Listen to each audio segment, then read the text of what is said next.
in my heart and mind, I always return to Atlantic Island Park.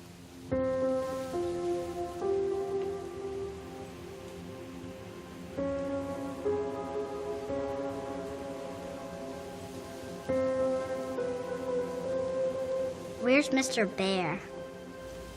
I haven't seen Mr. Bear, Callum.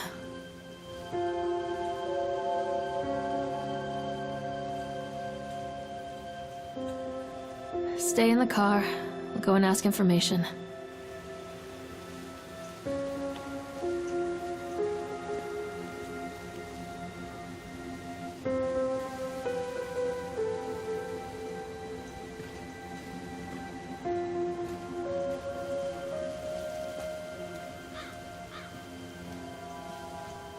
Attention, patrons. The park is now closed. Please make your way to the car park at your earliest convenience. Employees prepare the park for shutdown. Callum was born the day this place opened. This is his favorite place in the world.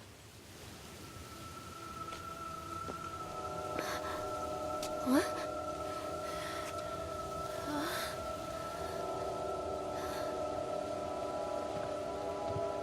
Hey, Lorraine.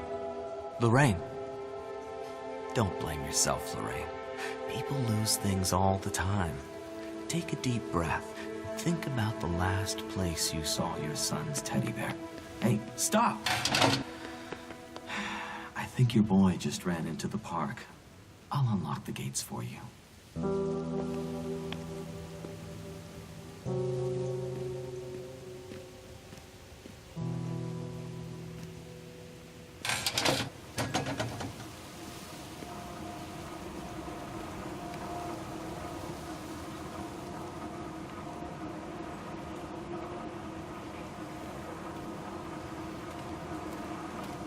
Callum, I told you to wait in the car.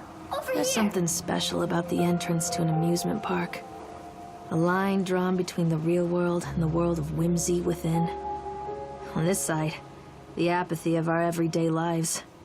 And on the other, anything we might dare to dream. It's no wonder Callum ran back inside. Attention, employees. I wouldn't want to the leave park either. is now closed. Have a safe journey home.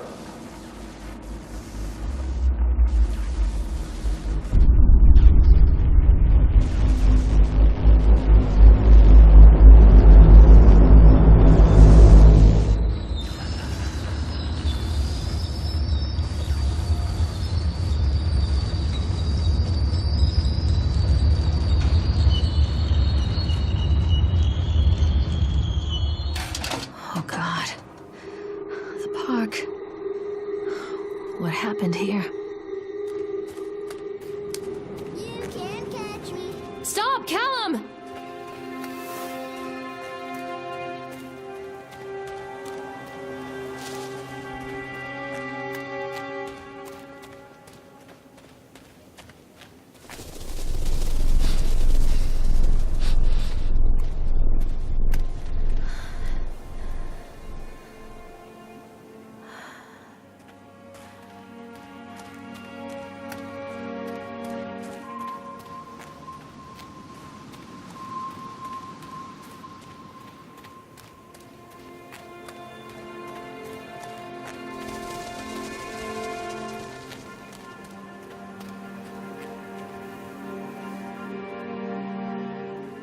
I think this belongs to Callum.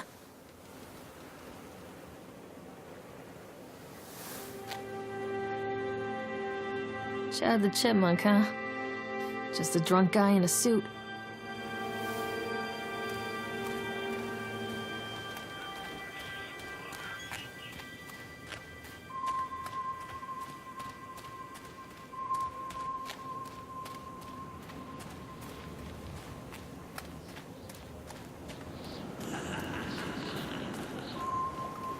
Callum, stay where you are! Callum, where are you? Hello?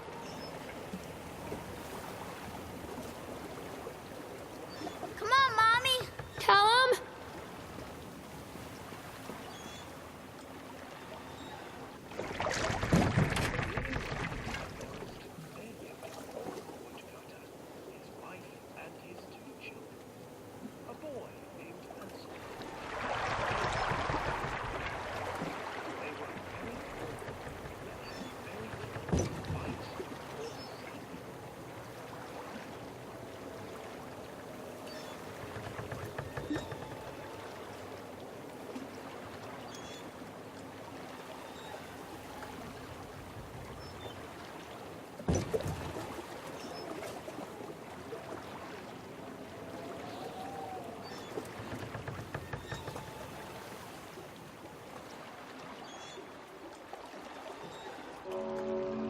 Near a great forest, there lived a poor woodcutter, his wife and his 2 children, a boy named Hansel and a girl named Gretel. They were very poor and had very little to bite or sup.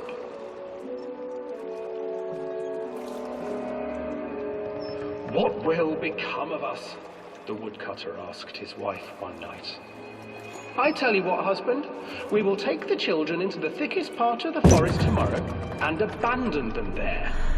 "No, my wife, I cannot do that," said the man. "Then we will all 4 starve, you fool." Hansel and Gretel overheard their parents talking, and Gretel began to weep. "Do not fret, Gretel," Hansel said. He crept out of the hut and gathered white stones from the ground to fill his pockets. Alan, where did you go? Alan, where did you go? The next morning, the woodcutter leads the children into the forest. Before they leave, their mother gives them a slice of bread and warns them that they will get no more food that day. Clever Hansel leaves a trail of white stones behind them as they pass into the woods. When their father leaves them, the children wait a while, then follow the trail back to their parents' house.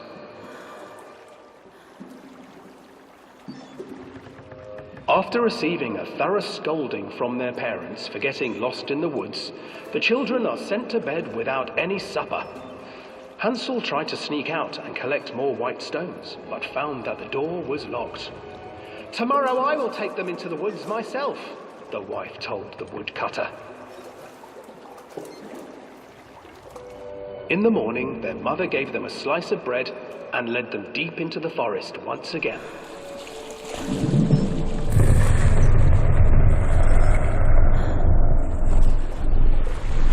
Hansel broke his bread into pieces and left a trail of breadcrumbs to lead them safely home. But hungry-eyed birds snatched up the breadcrumbs and his trail was destroyed. Abandoned by their parents and unable to find the trail home, the children wandered in the forest for 3 days.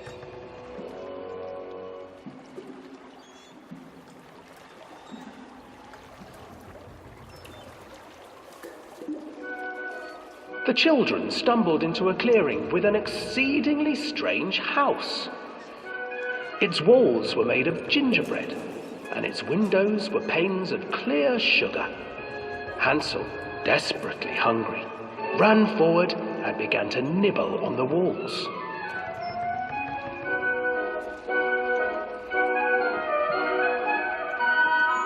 "Nibble, nibble, little mouse. Who is nibbling at my house?" An old woman emerged from the house, sniffing the air and peering around with cloudy eyes. "Oh, you dear children, who brought you here? Just come in and stay with me. No harm will come to you." But Hansel and Gretel stayed back, for the old woman reminded them of their cruel mother. "Come, children, don't be afraid. I have something for you." The old woman offered them 2 enormous lollipops. The children took them and began to eat. "You see, nothing to fear here. Come inside," the old woman urged, and the children, still licking their sweets, followed.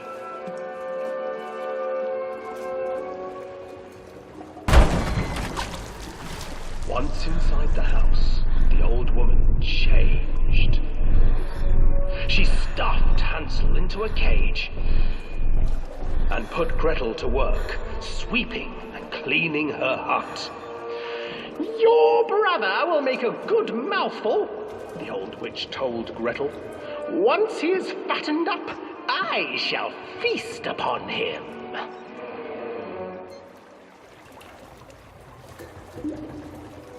Time passed, and poor Hansel refused to eat, fearing the day that the witch would eat him. The witch, for her part, grew impatient. "Today I will cook and eat your brother, Gretel. Climb inside and light the oven." But Gretel pretended not to understand. I do not know how.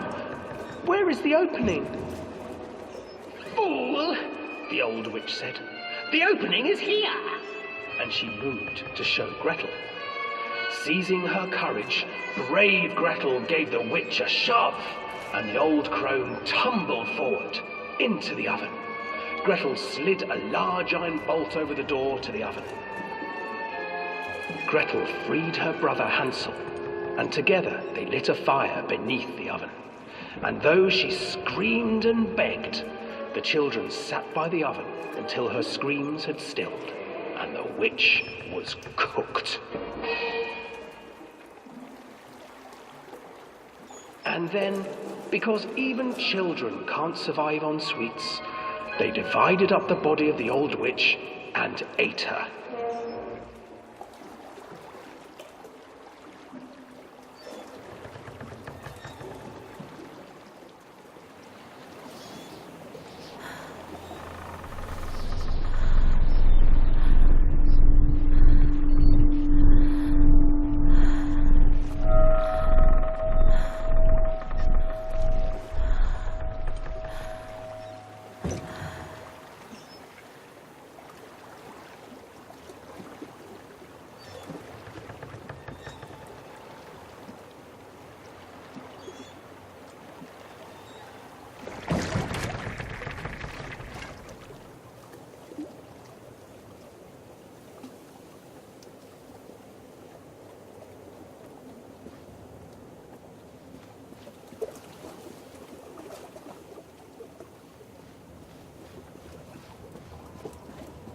Hansel and Gretel. I used to read it to Callum when the electricity was shut off. Those poor children. The whole world against them. The forest, the birds, the old witch, even their own parents. I used to imagine that Callum and I were the kids in that story. Not mother and son, but brother and sister, hand in hand against the unkind world. We were always hungry, looking for our own house made of candy. Looking for the sweetness that could take the pain away. Hunger leads people to desperate, terrible places where the tree branches reach like claws.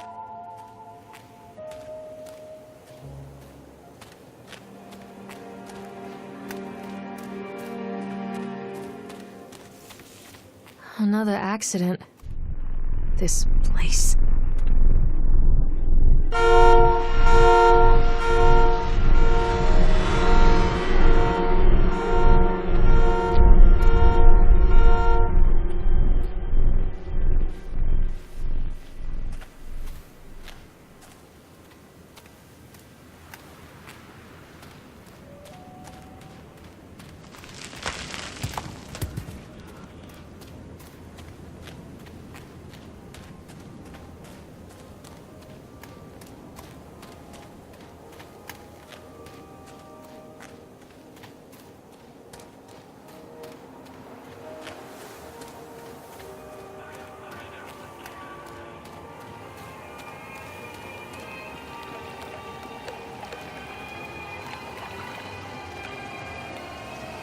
This old thing used to make the blood run to my head. Make me dizzy.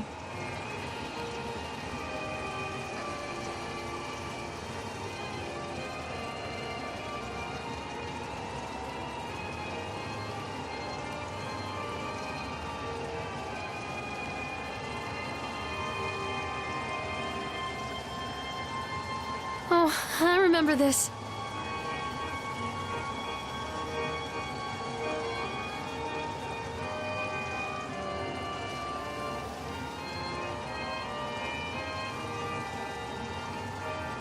Treachery hides in thoughts. Treachery that lashes like a whip and scars our insides. The first time I saw Callum, my thoughts betrayed me. I looked down at this wrinkled, red, bawling thing and I thought, is that it? We build our world from expectations, and the world that I had built for Callum was no different. He was so real, So there, and so far from my expectations. And they shattered. And as they fell in pieces, that one treacherous thought became a new foundation. All of the love that we shared, all of the warmth and goodness that followed, built on a single, traitorous thought.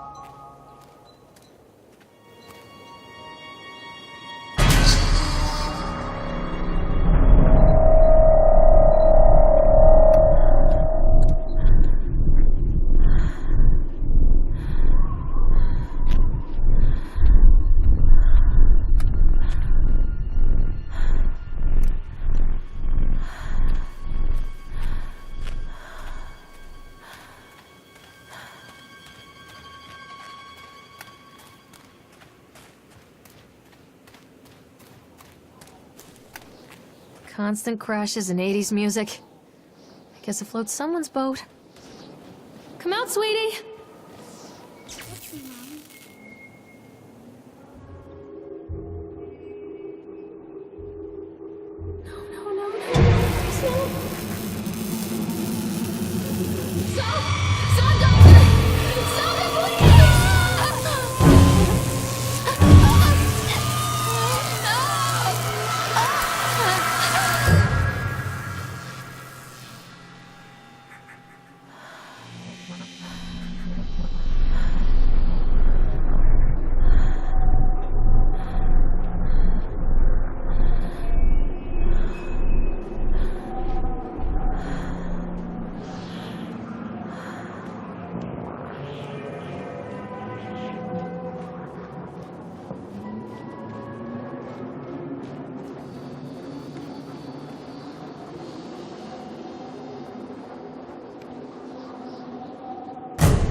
It's a matter of public record that I am a failure as a mother.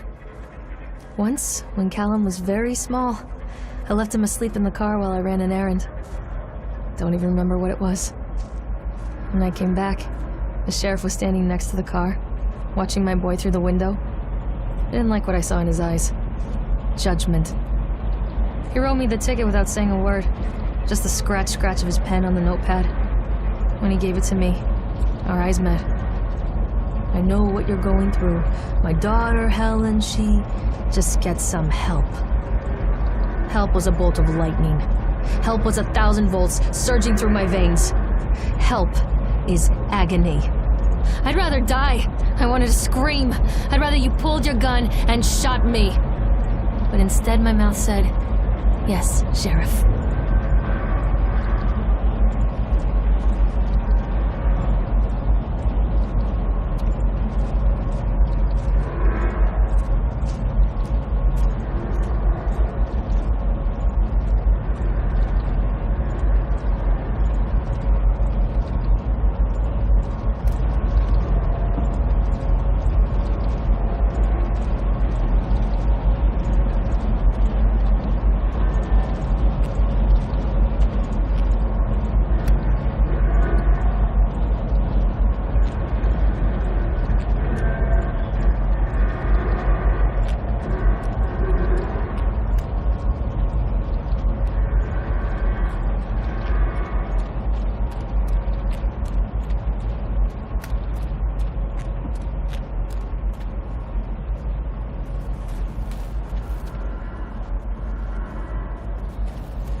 A lot of people idolize their children.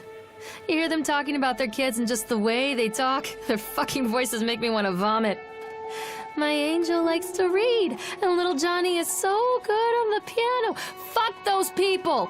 You give up 9 months of your life carrying them, you traumatize yourself giving birth to them, and then you spend the rest of your life as their slave. Wiping asses, mopping up piss, feeding them. Little life-sucking monsters who take and take and take until... we all go insane. Any parent who pretends otherwise is just dishonest. That's called choice supportive bias. I am honest. Callum really grinds my gears, and he owes me everything. Everything. It'd serve the little fuck right if I just abandoned him.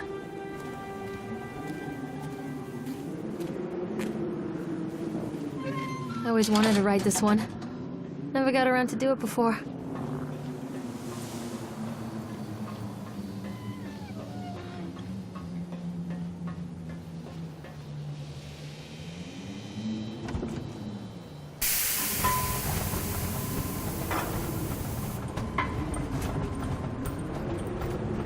What do you want? We need to talk about Callum. What do you mean? What have you done to him? That's insulting. You and your boy are everything that this place doesn't want. The antithesis of what we stand for. Where is Callum? The poor child. He tried so hard to do what he was taught. He even left you a trail of breadcrumbs. But the park is just so hungry.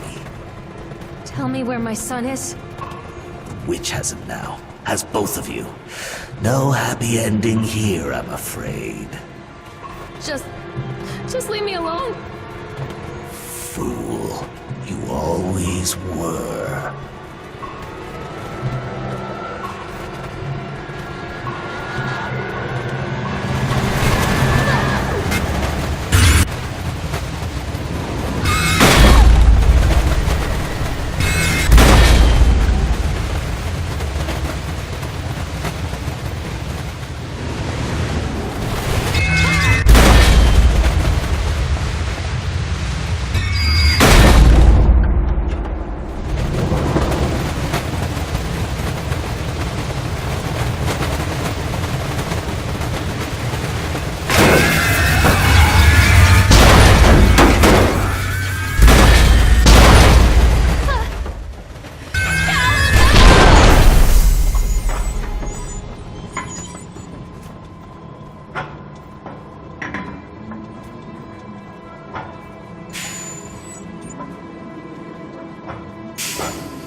The witch awaits.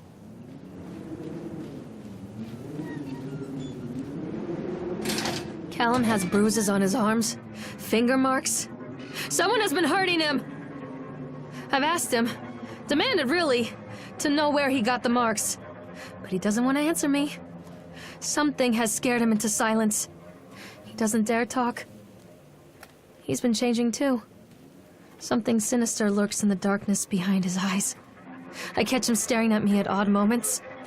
In the night, he tosses and turns and cries out words that I cannot understand. When I try to soothe him, he snaps and bites at my fingers. I think he wants to talk to me. I think he wants to tell me. But they are watching him every minute of every day.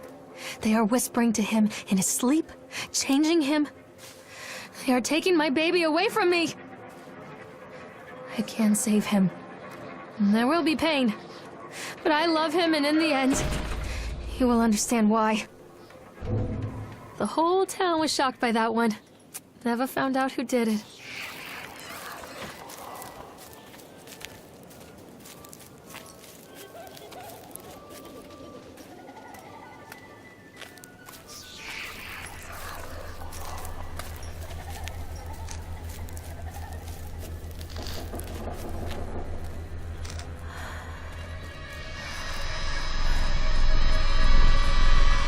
Bastard.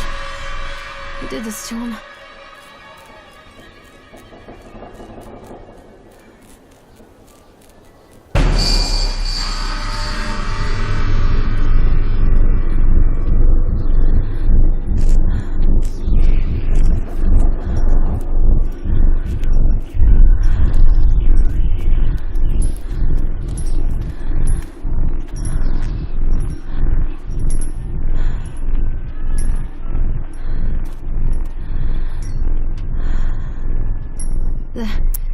These are mine.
Don't touch me. Callum, I'm sorry.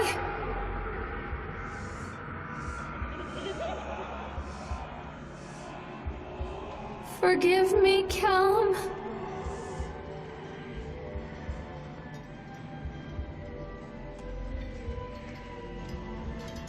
Callum, I'm sorry.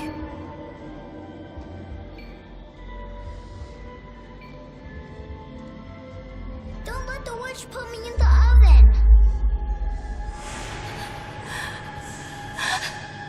Oh, God, no.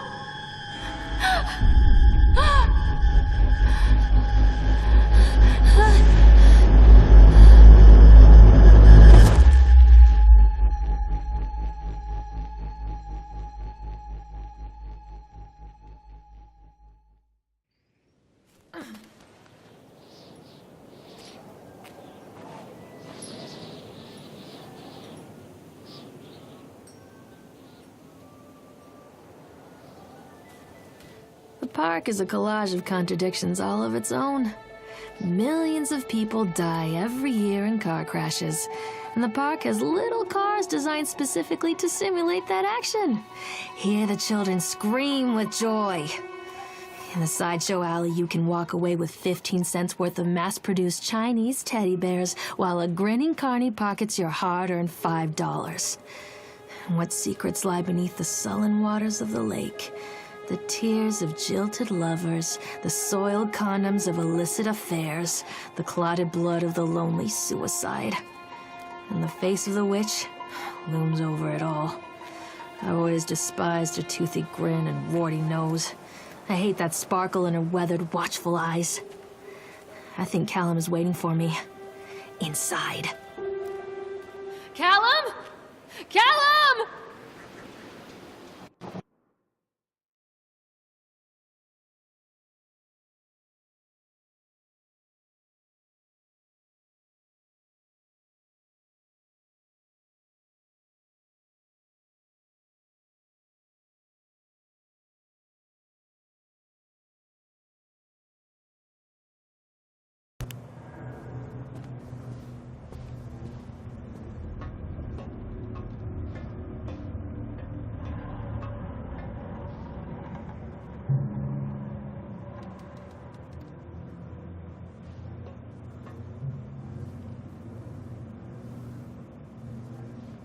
What have you done with him?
Leave me alone! Oh God, oh God, oh God, oh God, oh God, oh God, oh God.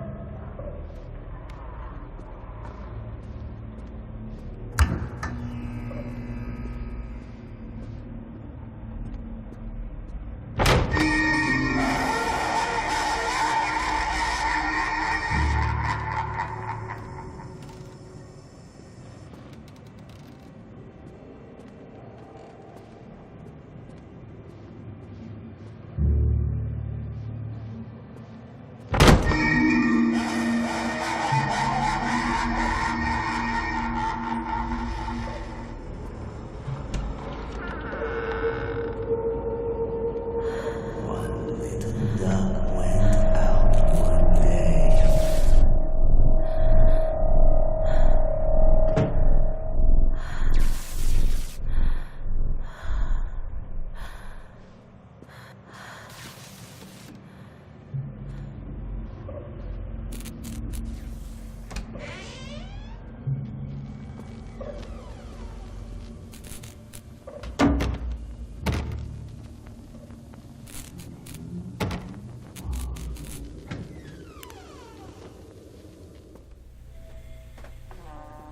What have you done with him? After they let me out, they gave me Callum back and sent me home with a handful of breadcrumbs. Home, bittersweet home. I barely recognized it. Where there had been color and light, there were shadows and regrets. Where there had been warmth, there was a bone-deep coldness that never went away. I tried my hardest to keep the ghosts at bay. Don, watching from the dusty corners while I tried to teach his son to read. My father, coldly assessing me and finding me lacking. I devoted myself to Callum and did the things that they told me. It will get better, they said. Every day will be a little better than the last. I'm in the woods now, lost and afraid. Things never got any better.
I'm a horrible mother. Where is he?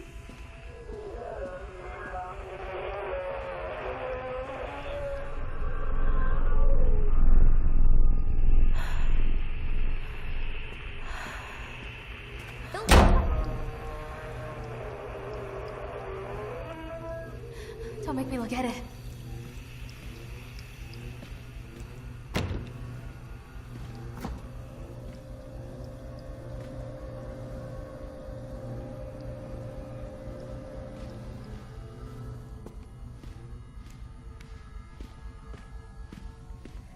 One little duck went out one day over the hills.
Stories are told again and again, and from their shape we build our understanding of the world.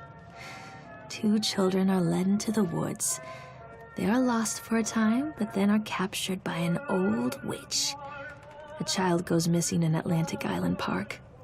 He wanders lost for a time before finding his way into the mouth of an old witch.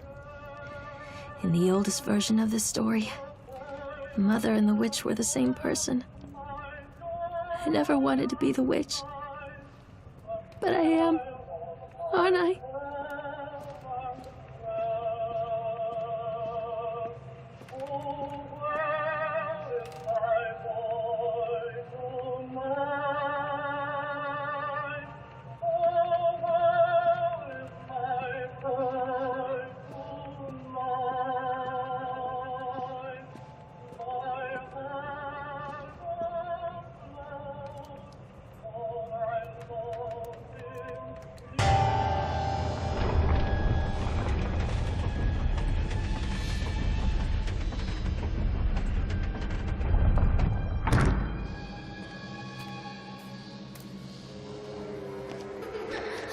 Callum.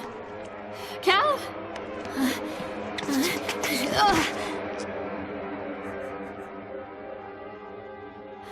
Callum.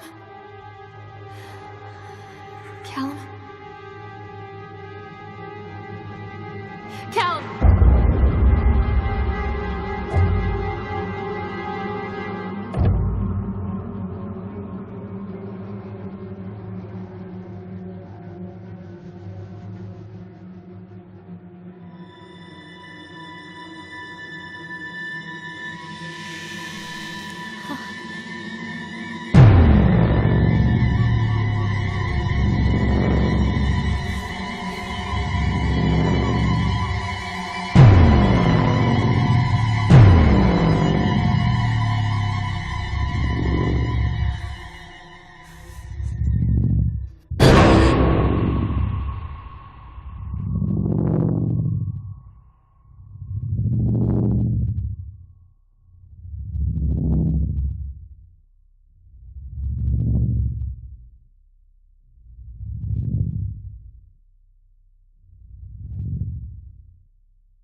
Hey, Lorraine. Lorraine. Don't blame yourself, Lorraine. People lose things all the time.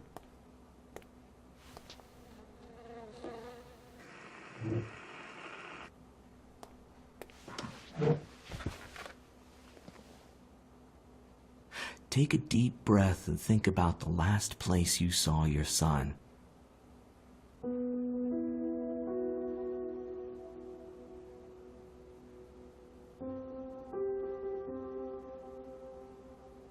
In my heart and mind, I always return to Atlantic Island Park.